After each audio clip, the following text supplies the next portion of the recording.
जय श्री राम। राम राम नमस्कार। Education system Bihar में आपका स्वागत है।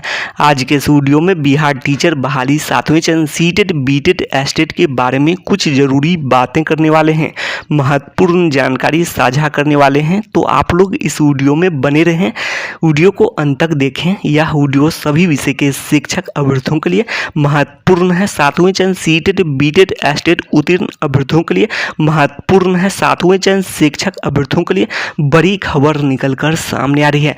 वीडियो को शुरू करने से पहले एक नज़र सुर्खियों पर। आप लोग हेडलाइन देख रहे होंगे, इन सभी महत्वपूर्ण बिंदुओं पर बातें करने वाले हैं। आज की तमाम बड़ी खबर के बारे में जानकारी स्पष्ट करने वाले हैं। बड़ी खबर 7वें चरण शिक्षक अभ्यर्थियों के लिए ऐसे होने जा रही है। 7वें चरण शिक्षकों की नियुक्ति बहाली प्रक्रिया में बड़ा बदलाव, जटिल नियम लागू होने के आसार दिखाई दे रहे हैं। 7वें चरण में जो नियम है, जो टाइट नियम लागू होने के आसार हैं। कारण यह है, आप लोग जानते हैं, पहले भी जो शिक्षकों की नियुक्ति हुई है, शिक्षक की बहाली हुई है, और इधर जो खबरें निकलकर सामने आई है, लगातार सुर्खियों में बनी हुई है, पेपर के माध्यम से हो या फिर अन्य माध्यम से हो, और 80,000 से भी अधिक शिक्षकों के जो फोल्डर हैं, शिक्षक नियुक्त हैं, उनके फोल्डर गायब और फोल्डर से मेधा सूची गायब होने की इसी टाइप की खबरें निकलकर लगातार आती रहती हैं। तो इसको देखते हुए 7वें चरण की बहाली प्रक्रिया में बड़ा बदलाव। और एक तो बात यह है कि जो 7वें चरण की बहाली प्रक्रिया केंद्रीकृत और ऑनलाइन होने वाली है, जिससे आप लोग जानते हैं कुछ हद तक फर्जीवाड़ा पर भी लगाम लगाए जा सकते हैं, और उसके बाद डॉक्यूमेंट की सघनता से जांच होने की भी आसार दिखाई दे रहे हैं, जिससे फर्जीवाड़ा को पूरी तरह से रोकने की कोशिश की जा सकती है। और जिला संवर्ग की भी बातें की गई है, जिला कैडर के बारे में, और जिला स्तर पर डॉक्यूमेंट के जांच होंगे। और पहले तो कई नियोजन इकाई होते थे, अब ऐसे में जो संख्या सीमित की गई है और चॉइस दिए जाएंगे, ये भी हो सकते हैं जो जिले के चॉइस दिए जाएं, और उसके बाद जिला स्तर से भी डॉक्यूमेंट के जांच हो जाएं, तो ये भी हो सकते हैं। और ये सभी जानकारी हैं। तो ऐसे में जो काउंसलिंग की प्रक्रिया होगी जिला स्तर से, और डॉक्यूमेंट की भी जांच की जाएगी, तो ये सभी जानकारी हैं। तो ऐसे में काफ़ी टाइट नियम लागू होने के आसार दिखाई दे रहे हैं 7वें चरण में। और 80,000 से भी जो पिछले जो नियुक्ति की बात करें, जो पिछले बहाली की बात करें, जो शिक्षकों की बहाली हुई 80,000 से भी अधिक, तो पहले तो कई फोल्डर गायब, और धीरे धीरे इसको बातें की जा रही हैं। तो इस तरह से बहुत सारे फोल्डर भी गायब हुए हैं। तो ये सभी जानकारी हैं। और आप लोग जानते हैं कि यहाँ तक कि जो कई बार जो खबरें भी आई थी, जिस पर ज़्यादा बातें नहीं करनी चाहिए, तो इसीलिए ज़्यादा बातें नहीं करेंगे। जो मेधा सूची में जो आप लोग जानते हैं कि जो ये भी हो सकता है, इस पर खुलकर तो बातें हुई है या फिर नहीं हुई है, इसके बारे में कन्फर्म नहीं कहा जा सकता है। लेकिन ये बातें हैं कि जो मेधा सूची जैसे कि आवेदन किए, उसके बाद जो ऐसा होता था कि जो नियोजन इकाई में यदि मान कर चलते हैं, होता होगा या फिर नहीं भी होता होगा, कि जो उसके जो आवेदन करने के बाद उसका जो ऊपर से जो मेधा होंगे तो उसको हटा दिया जाता हो, उसके जो एप्लीकेशन है, उसके बाद जो कम मेधा अंक वाले का भी हो जाता हो, तो इस टाइप की बातें हो जाती होगी।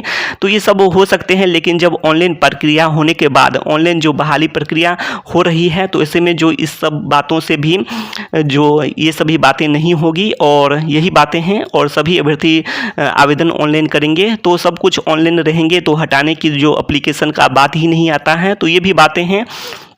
और सभी के पास अपने पास तो होंगे ही, प्रिंट होंगे, एप्लीकेशन प्रिंट होंगे, तो ये सब बातें हैं।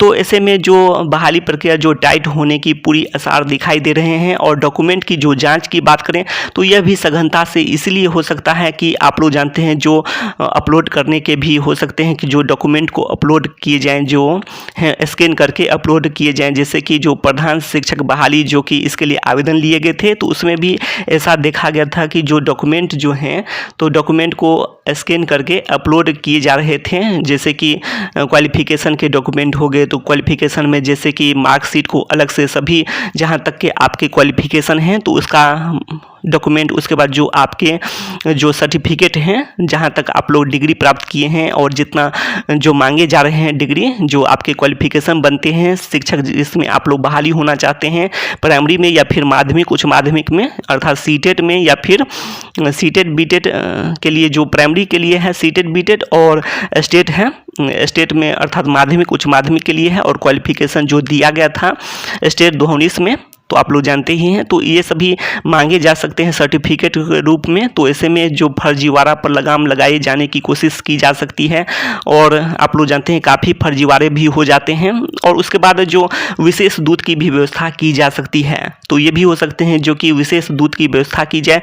जैसे अन्य राज्य से जो बहुत सारे डिग्री प्राप्त किए जाते हैं और काफ़ी अंक भी रहते हैं, अन्य राज्य से जो प्राइवेट कॉलेज यूनिवर्सिटी से जो डिग्री प्राप्त करके चले आते हैं और काफ़ी अंक भी रहते हैं, तो ऐसे में देखा जा सकता है कि किस टाइप के जो यूनिवर्सिटी हैं तो या फिर जो भी हैं कॉलेज हैं, प्राइवेट कॉलेज हैं, तो ये सब भी देखे जा सकते हैं। विशेष दूत की व्यवस्था की जा सकती है। तो ये इस तरह से जो टाइट नियम, जो जटिल नियम लागू हो सकते हैं 7वें चरण के शिक्षक बहाली के लिए। और सभी अभ्यर्थी भी यही उम्मीद कर रहे हैं जो भी हैं कि 7वें चरण की बहाली प्रक्रिया जो एकदम सही हो, जिससे कट ऑफ में भारी गिरावट हो। और जो खास करके जो सभी अभ्यर्थी यही उम्मीद कर रहे हैं, जो आप लोग जानते हैं जो CS SST में जो क्वालिफाइड अभ्यर्थियों की संख्या भी काफ़ी अधिक है, तो ऐसे में सभी अभ्यर्थी यही उम्मीद कर रहे हैं कि जो डॉक्यूमेंट की भी सघनता से जांच हो, जिससे कट ऑफ में भारी गिरावट हो। साथ में आप लोग जानते हैं कि रिक्तियों की संख्या बढ़े, तो ये भी सभी अभ्यर्थी यही चाहते हैं कि जो रिक्तियों की भी संख्या बढ़े और साथ में डॉक्यूमेंट की भी सघनता से जाँच हो। और इसके आसार भी दिखाई दे रहे हैं। काफ़ी फोल्डर जो पिछले नियुक्ति हुए हैं, शिक्षकों की नियुक्ति हुए हैं, उसमें गायब की भी खबरें निकलकर सामने आई हैं। तो इस टाइप की बातें हो सकती हैं, जो कि एप्लीकेशन भी गायब कर दिए जाएँ, तो इस टाइप को जो जला दिए जाए। संक्षेप में बात करें तो 7वें चरण की बहाली प्रक्रिया केंद्रीकृत और ऑनलाइन होने वाली है। तो ऐसे में डॉक्यूमेंट के डिटेल्स भी लिए जाएँ और साथ में डॉक्यूमेंट का अपलोड करने का भी ऑप्शन हो, और सभी डिटेल्स जो भी हैं दिए जाएं। क्वालिफिकेशन के डिटेल्स हो गए या फिर जो भी हैं जैसे कि निवास के लिए जो है सर्टिफिकेट, इसका डिटेल्स हों, या फिर जो कैटेगरी सर्टिफिकेट हैं, तो ये सब को अपलोड करने का भी ऑप्शन स्कैन करके जो भी हैं आपके क्वालिफिकेशन के मार्कशीट हो गए, सर्टिफिकेट हैं, तो ये सब अपलोड करने के लिए भी कहा जाए। तो ये बातें हो ऑनलाइन में। तो ऐसे में काफ़ी जो टाइट नियम लागू होने के आसार दिखाई दे रहे हैं। 7वें चरण की बहाली प्रक्रिया में जटिल नियम लागू होने के आसार दिखाई दे रहे हैं।